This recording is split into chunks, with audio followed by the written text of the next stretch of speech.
is Holiday Core, item number 648, version 4. This is the mounting board for the AlphaPix 16 Classic. Now this is an updated revision that is for our newest board, starting with the March 2020 distribution date. All right, so what you get here is you get the mounting board, and you get all the appropriate hardware in a bag you need to build your controller mounting. Up here at the top, we have 4 mounting holes for the power supply screws, and that allows you to mount a mean well style, either an actual mean well or our generic 350 watt power supplies on there.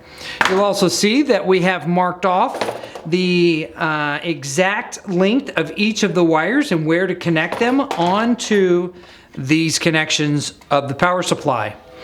Now, this mounting unit can have either the power going through the bottom and under the board and then coming up through here. This keeps it nice and clean, keeps the high voltage on the bottom side of the board and the low voltage on the top side of the board. You can run this on top of the board. There's a zip tie hole here for wire, not only under the board but also on top of the board. Just keep it clean as it goes over here. All right. Now the rest of the board is marked off, so we have octagons that are green for the power supply. You also have a little map up here for the proper wiring for Easy Plug 3, so you'll know how to wire up these. Now, of course, this is also printed directly on the board. These triangles indicate that we use the mounting system here, and so you'll see these on the back of this board, and these are spacers, and these will pop right into the controller board. So all you have to do is just take this connector.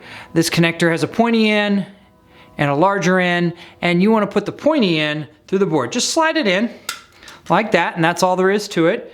And then what we'll do is we'll put the power supply on here, mounted with the screws on the back, which are included with the kit.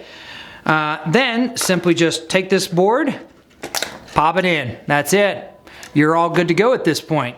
Now, if you do need to remove this, you can simply take some pliers, pinch these, and then pull the board off. So you don't have to unscrew a bunch of screws and washers and nuts and all kinds of things and get weird tools to do that. That's easy enough. Now, one word of caution here, this unit, because this is larger, and this is an older style second generation controller board, so this does not have access to these holes. Now, the mounting holes on the top are blocked by the power supply when installed, but you can remove the screws indicated by the X's here along the sides and peel back the control board without undoing all of your wiring. It'll actually just bend in place.